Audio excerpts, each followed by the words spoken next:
What was your message to the team, now minicamp's over? What was your assessment of how everything went, and what was your message to them? So, Three questions or two? three. Okay. No, just again, won't get into all the messaging we had, but the main message, right? One of the main messages was come back in the best shape of your life. One of our core values is detail, football IQ, and fundamentals.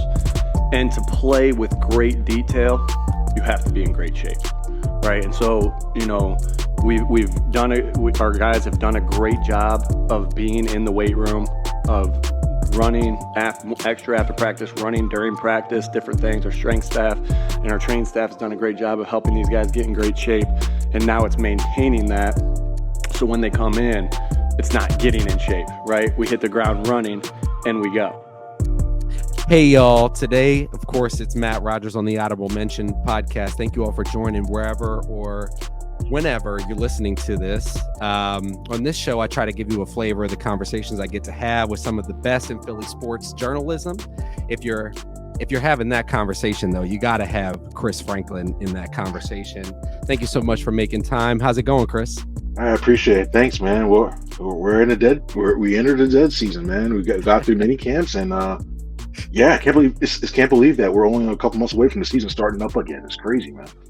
That exactly, and the way things are going, that 18 game discussion is heating up quick, and soon is the way I understand the proposal is that they would basically a lot of players are pushing back on is the idea that they would take away. They basically would have to come back right before 4th of July. Is that the idea? Yeah, it's that one too. So you get more of a way, like you wouldn't have as many OTAs earlier on. You got that big. So basically, from the end of the Super Bowl towards that time, you'd have more time off. You could be that they're trying to pitch like, oh, you can be with your family more. But from there on out, and we know some of these guys live all over the country and travel back this way from the beginning of that new date all the way through pretty much the start of the regular season through the season, you're back with the team. So that's a big change. Some of these guys love that the ability to just go here and there, go back and forth, do your own thing, see their family, and come back. So I think it's a tough sell. I think personally, I think it's one of the things where they're throwing it out there as a chip, like, oh, we're going to change the schedule.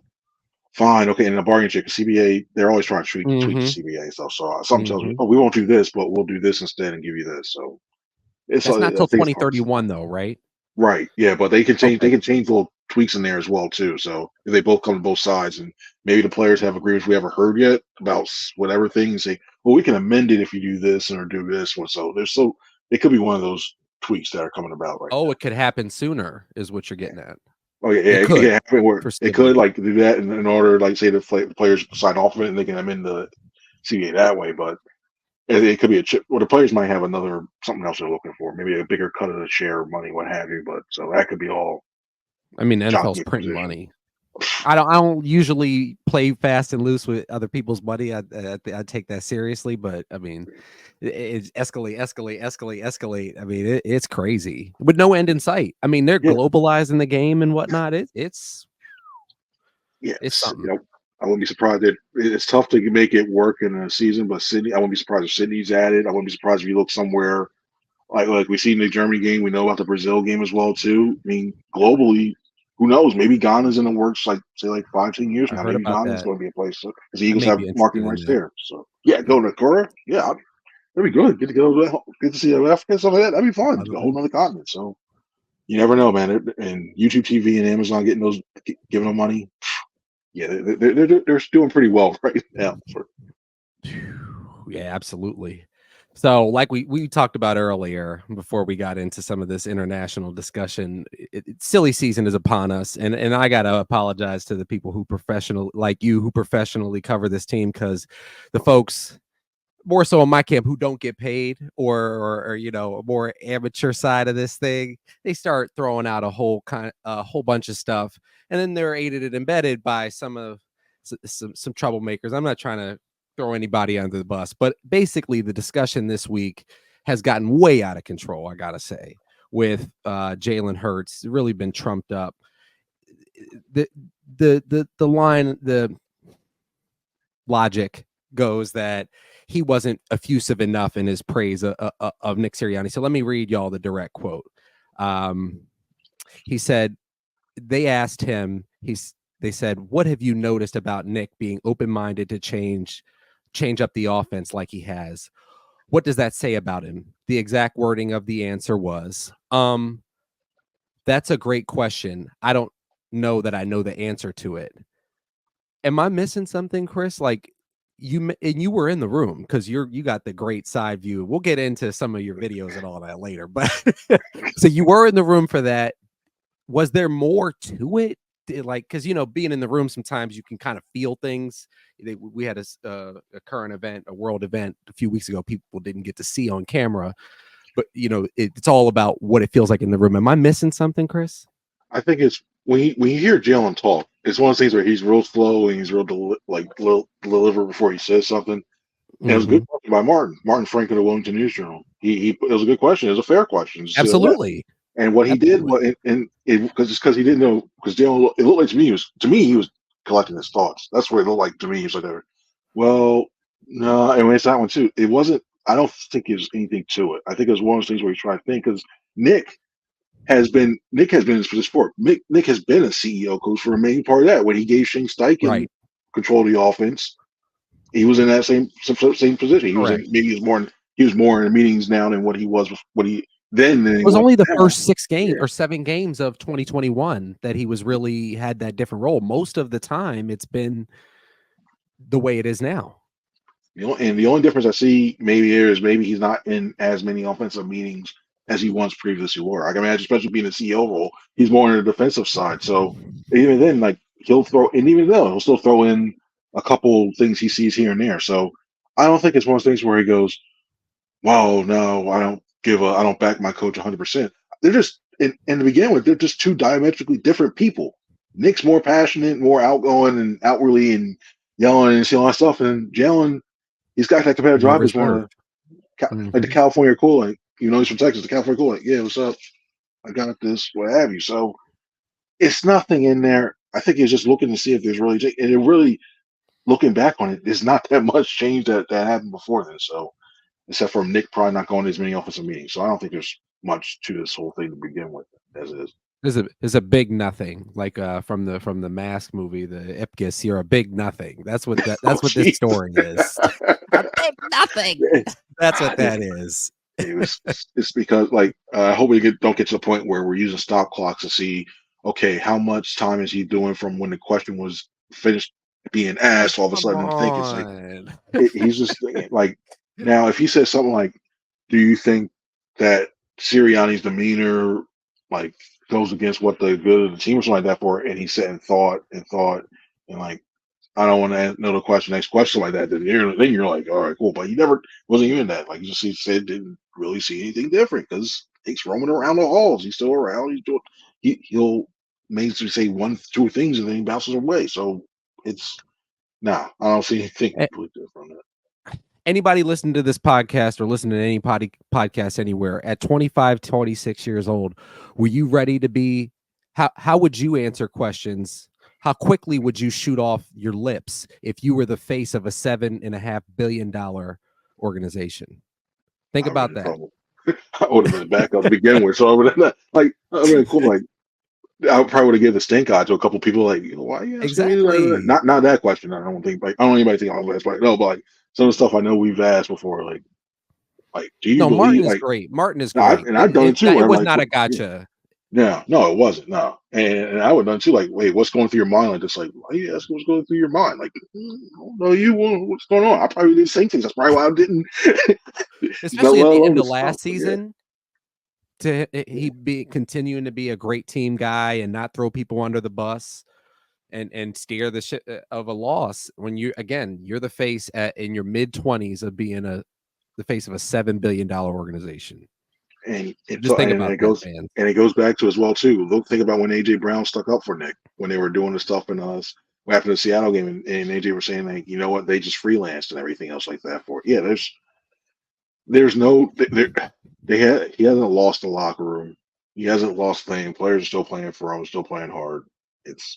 And he'll be the coach here next year. Now if they start 0-6, yeah. Oh, that's out the window. Well, yeah. He may not. If this team goes 0-6, and I think that this is crazy talk, but if you get a offer like that, Nick may not be the coach of this team. Now, I think that's like a less than 1% possibility, but that would be after the way last season ended, that seat would get way too hot. Oh yeah. He'd have to win out 10. He'd have to win all the 11 straight in order to see him come back. So yeah. He might And he might still not get his job. He would have to win yeah. the damn Super Bowl after that. Yes. This all ain't happening now. So yeah, but it's a big nothing burger. A real big one. But it will carry on through all the way through when y'all get to training camp. Have fun, Chris. That's why I'm taking most of July off. Nope, I'm out. Eject. I can't deal with that all the time.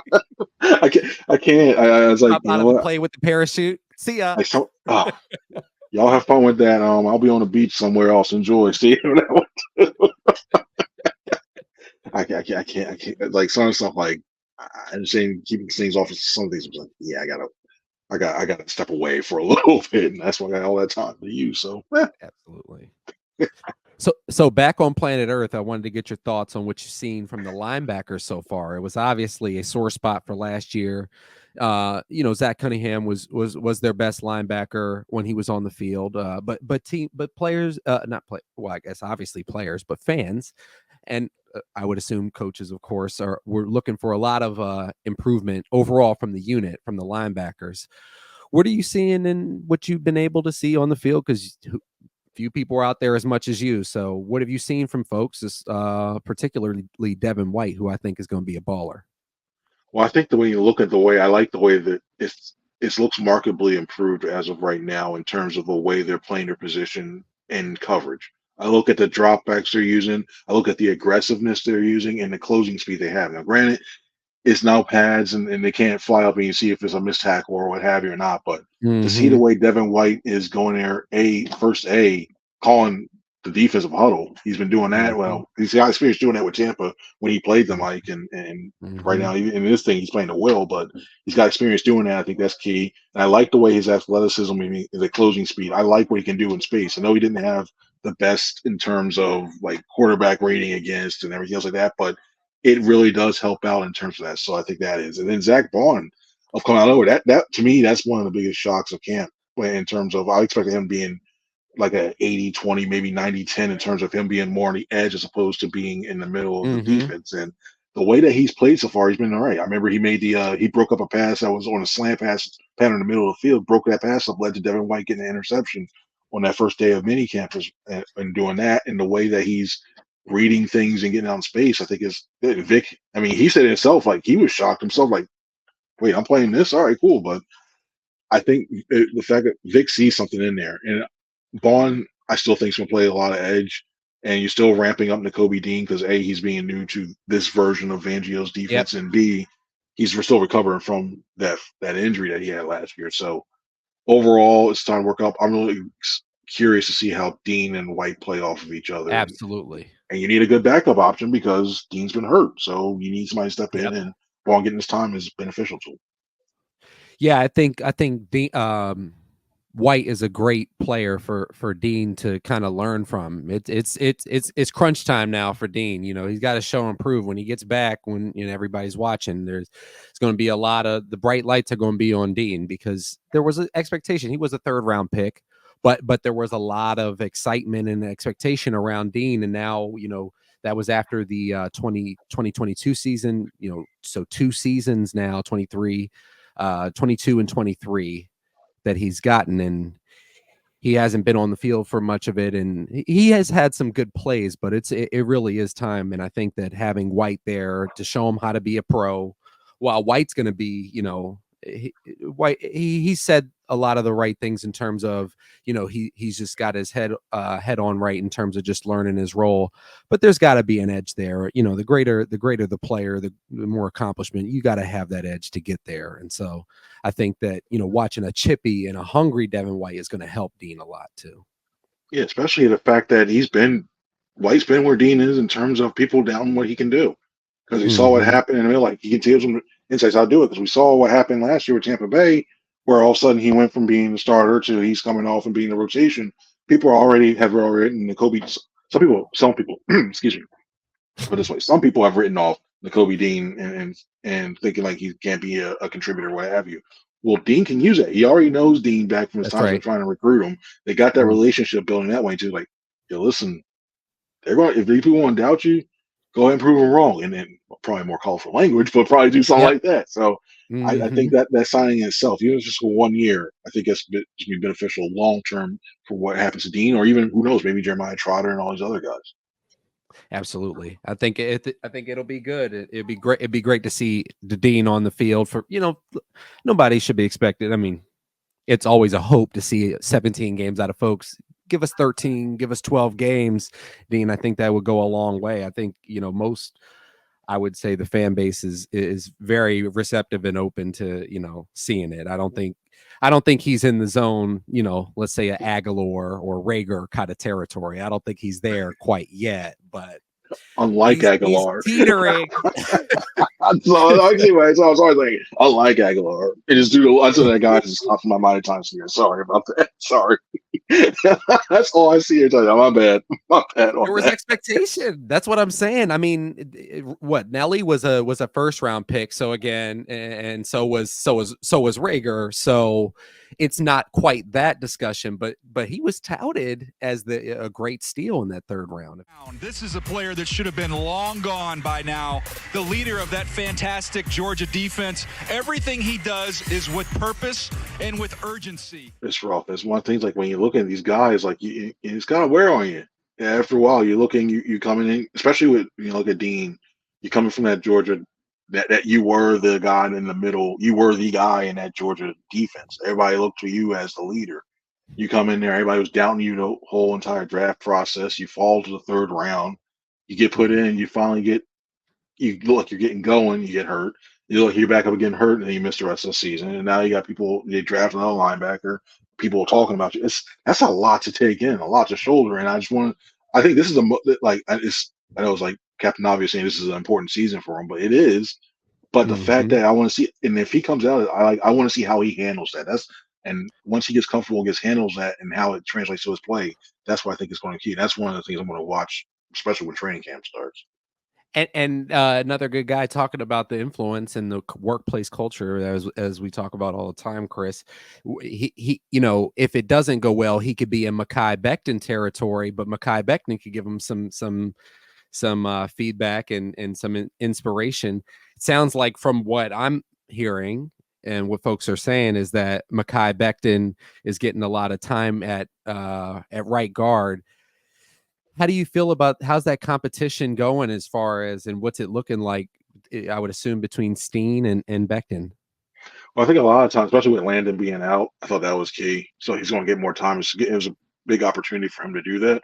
You see the athleticism for sure. You see that. You see this big man. I remember when they had him lined up next to Jordan Mailata on the left side, Mm. and like imagine it was good running behind Landon Dickerson. That imagine running behind those two when it comes to that. Imagine like you try to superimpose that. Okay, you get Becton next to Lane Johnson on that side.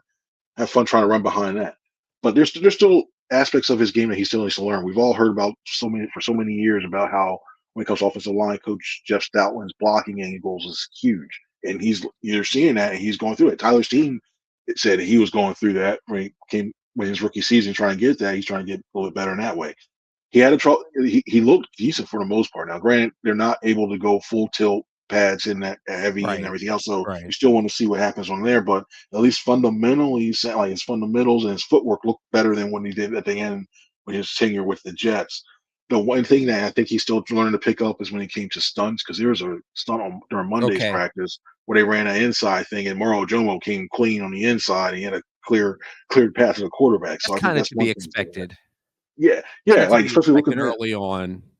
running all these cuts and you're trying to figure out, oh, you're so used to playing this new position and stuff like that. Yeah, get that. So it's still some time. It's still things to do it. I think as of now, I'd still use him as like your swing tackle. I think Yeah. he could be a good possibility. Like Hennessy to me would be the first guy off the bench just because he's a veteran presence. He's Okay. done it for a while. He's used to that.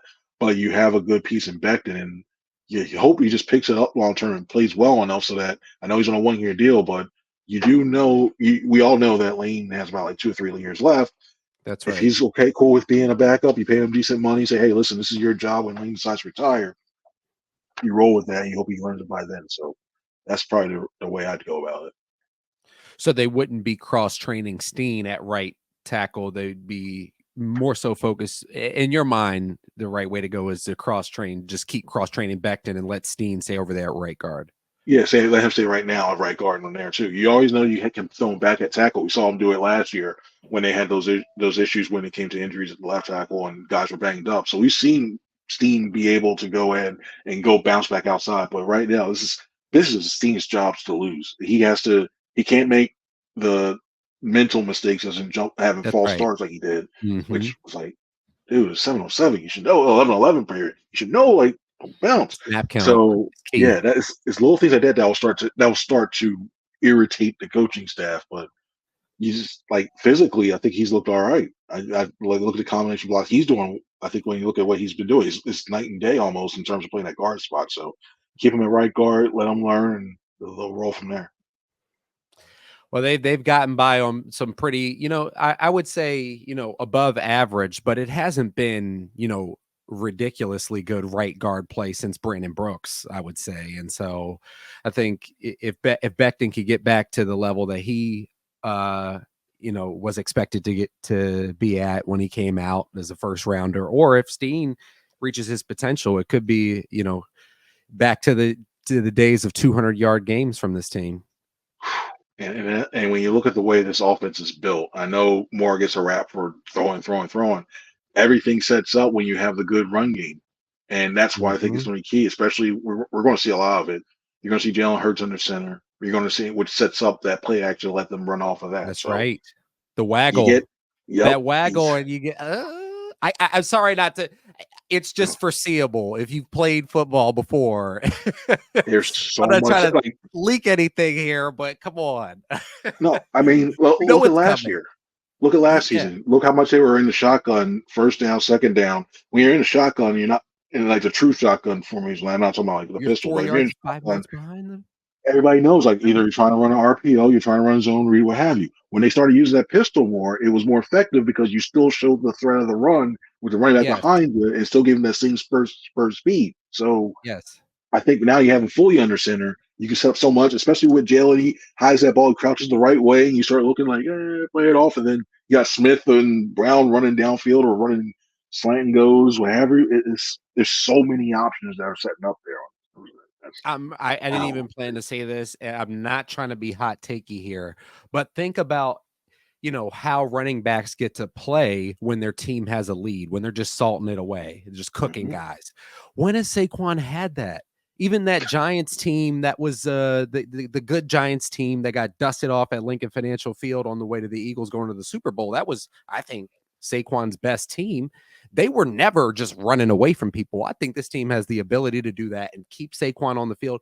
We may see the best version of Saquon. And I'm not trying to hype it up. Again, I'm not trying to be hot takey, but really think about it, listeners. Think about how well running back and how many opportunities. When have we seen Saquon getting 22, 25 touches? It doesn't happen. And the scary thing is when looking at some of these motions that they've used so far and the way it has bounced everybody to get these matchups one-on-one, including Saquon going up against a linebacker or a cornerback. Either way, like it's an advantage Eagles. You get him a linebacker, he's quicker. Get him against a cornerback, he's going to have to try to go low and try to tackle him.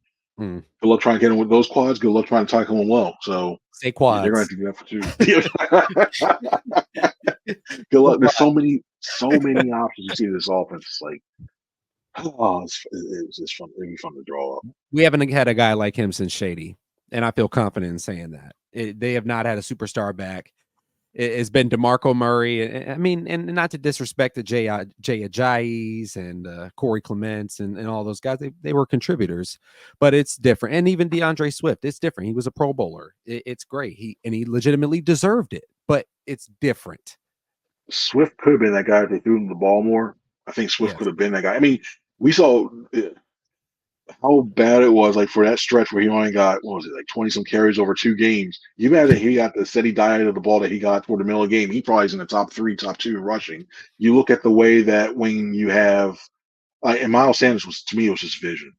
Like Mhm. he had the Absolutely. tools, but he ran Yes. to the wrong holes so many times, and that's why I think why he's in Carolina. I think that's why he struggled a lot in Carolina because Carolina doesn't have the offensive line that the Eagles do. But he had the tools to be as good as Shady, I thought. But when you run to the wrong area, If I was that's what Miles that's Sanders, there. I would have been like, "Hey, somebody has Le'Veon's number. Le'Veon, let me hang out with you for for a few But weeks. We just hang out, watch film. and that's the thing too. Ain't By got the nothing time to it do." gets like it's vision, it's like he'd show patience, and vision's tough to teach. To me, it's tough to teach because it's just like one of those instinctive things. Like he slowed down. That's the thing that I was saying when you first look at it, when he first played entered the league, he'd run like a lot of run backs run toward the hole, not let things develop. He showed patience and then still made the wrong read to the vision. Like Mm. God, if you cut back up, you would have had 5-10 yards, but you decided to settle this one. You got stuff for 2 or 3. It's on this one to add up. It really did. I mean, you know, I don't know about this is to try to be a roast fest for Miles Sanders' vision, but just you know, I'll have to look and see on YouTube if there are any links, and maybe I'll throw it in the info part of it on the bio. But there, some of these holes that the Eagles were creating for those running backs were ridiculous. Like you maybe never see the kind of hole you could literally drive vehicles through some of these holes. Like people Especially in say the that as a backfield. football saying, but no, you really could have driven a car through them. He lost out on at least I think 2022 season. He lost out on at least 2 touchdowns in the red zone because he went to ran around the race. Like that's the thing. Like that's Miles Sanders should still be an Eagle. If he did that, he'd still be an Eagle, and he probably would have gotten not Saquon money, but he probably would have gotten a longer extension type of contract. But He got Swift money. He got oh, Swift money at Chicago. yep, 8 million a year, something like that. So yeah, it's craziness. It's speaking craziness. about the run game, one of the keys to the season, I think, this year for the Eagles is the combination of JD and JC absolutely dominating on the inside. They have the potential to be able to do that. And when I say JD, JC, I'm referring to Jordan Davis and Jalen Carter. On the last episode with you, one of the opening credits is a quote from Jordan Davis talking about the Breakfast Club. Can you tell us what you're hearing about that and how those guys are looking and you know what the prognosis is for you know that domination I talked about?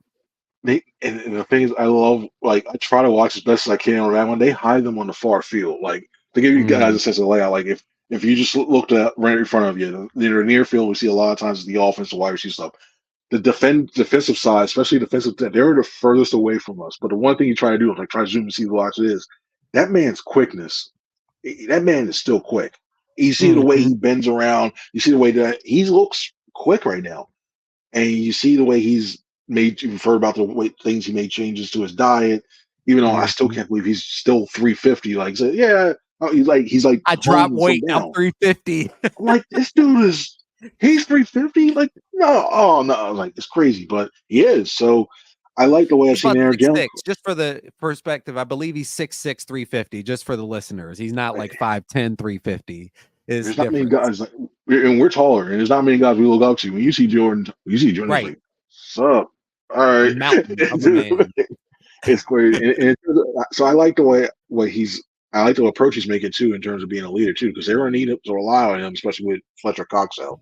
And then as for Jalen Carter, still looking quick as well too, seeing around the bend. He's not obviously like not doing the pass rush, the one-on-one drills against the linemen, so still not much there. But from what I've heard there, he's come focused as well too. From when we were talking to him, he seems like he's focused as well. He's not getting distracted by a lot of stuff as well. So it bodes well.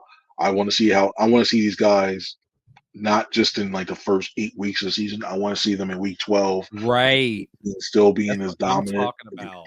instead of just like, okay, because you see, we know Jalen Carter has it in him.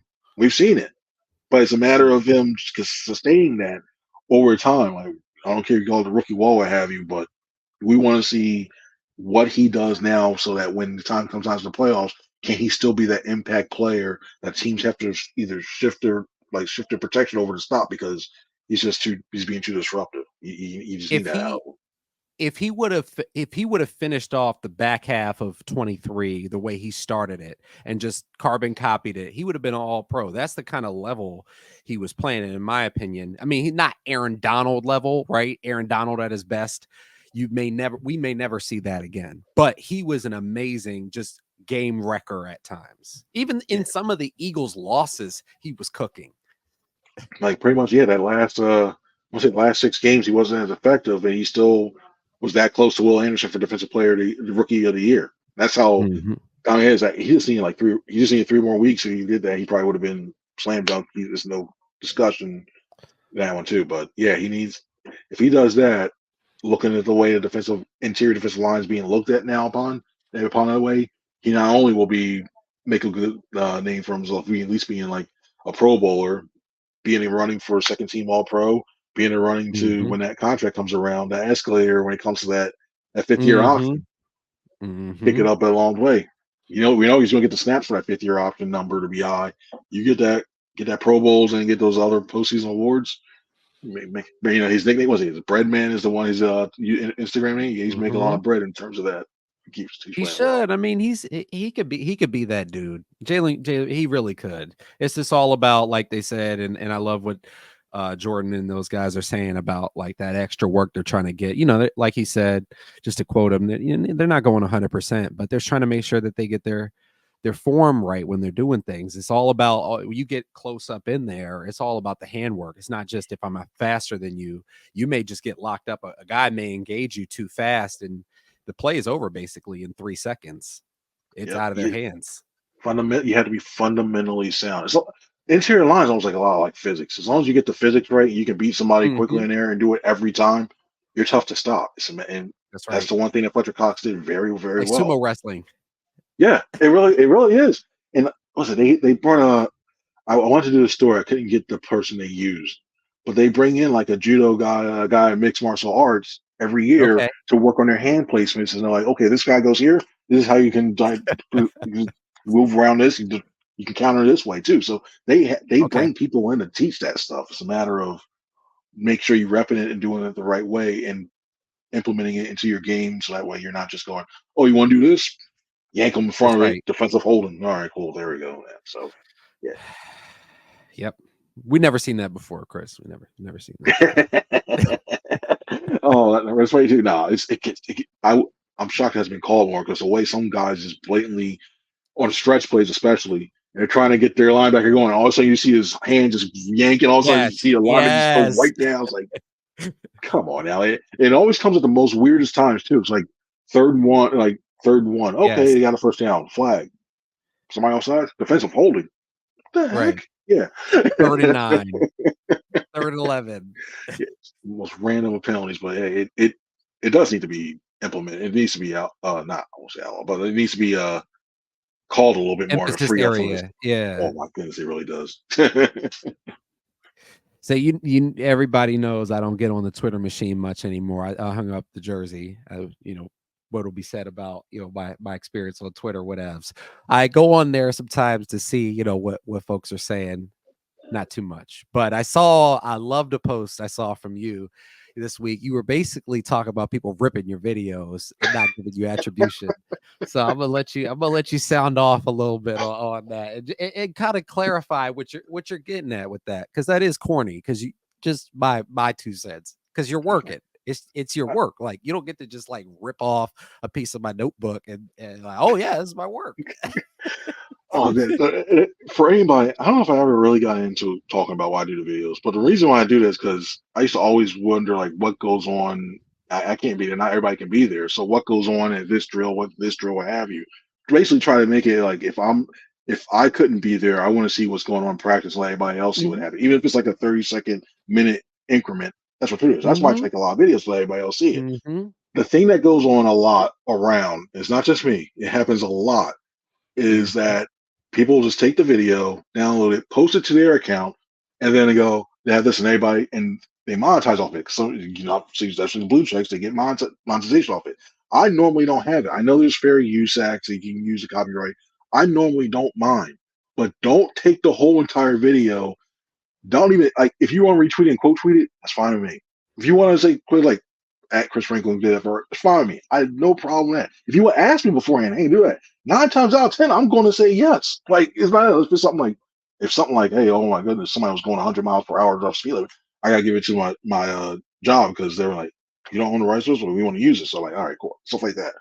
But to lift it, reuse it, act like you were actually there. Right. Like it's not there. Somebody, who was the guy? It was in Indianapolis. It happened, I want to say a day or two ago in Indianapolis. This one guy, one reporter was filming everything. They're showing Anthony Richardson going through the drills and moving around, and he posted the video. Trying to do the thing, and then another account. I won't say it because they'll be giving them things, but there's another account that may involve that says Rookie might be in the thing with Rookie Watch, and I'm just going to leave it at that. Lifted it, saying Anthony Richardson's working on throwing on both hands, chopping the legs and everything, and he gets billion retweets and everything off that. Never credited the reporter, just lifted the video and just put it that way. That's not how it's done. Right. Give credit to where credit's due, especially if you got the blue check, which you're monetizing off, but hoping to get the check. You just basically lifted it. Like, this is a whole thing. I'm not trying to get into copyright. If somebody just takes a video, just ask or just post, ask it, tag it, post it. It's not that hard to do. Just don't. No, it really isn't. Because I mean, on here, I have segments of it, and I'll say, this person said it, and at the bottom be like credit to, FS1, CBS, whatever. Because I didn't have the honor of being in the room. If it was mine, I would feel like I could just put it out there, and I should. But these people are working. Chris sweating his ass off out there. People respect that man's work. I lost 3 pounds this week. I was happy about that. Now it's good. But also, just for a fact, I mean, because every year we take a copyright class course, we have to take them there. The people that are doing that are setting themselves up to be because there's a photographer that I think is based out of New York who literally hires a reporter, a lawyer, and he'll start looking around at the different feeds. Sees the pictures. If he doesn't get credit, he sees the picture that the person took, he'll wait. And it's like he'll wait for months, and then someone reach out to the person and goes, well, we see you using copyright images. You do not have that for it.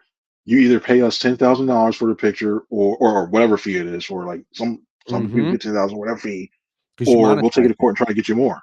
And a lot of times they have to pay the money. So it's just copyright area is a tough area to talk about. It's ins and outs. There's fair use. Like even if you took a snippet of it and just said this is what they're talking about, fair use. Not just that's fair use. It's good to go. Just don't lift the whole entire video and say, "Oh yeah, I did." And it's yours. Yeah, because there's gonna be time. Like I'm looking at watermarks, and there may be. I got some other couple things. I'm not going to say a game plan, but there might be some things I'm waiting on. I'm just like, all right, you want to do this? Okay. Maybe some fake videos might go out. I don't know. I'm just saying. That there may be a folder with two or three that are kind of similar. I'm just saying. Don't. AI generated drills. There may be a couple. Just saying. Don't. I just set you up with volley up. Oh, okay. Oh yeah. By the way, I was showing you how great AI works. Click. So don't do it. Oh, that's my warning. Chris, thanks for making time to come on. Thank you all for listening. Please go like and subscribe if you enjoyed. You can follow Chris at the universal handle everywhere, C Franklin News. It's always great having you on. Good luck avoiding the rest of silly season on the way to training camp, man. I appreciate things. I'm looking forward to the late June. There's some stuff that's coming out that there's some events that are going. I'm looking forward to that. So that'll help me get me into July and then avoid duck and cover. That's all everybody do. Everybody duck and cover this off season. Get ready. Thank you so much, Chris. Have it out soon for the people. Thank you for making time. I have the approach of treating every year like I'm a freshman, like I'm new to it, like I'm a rookie.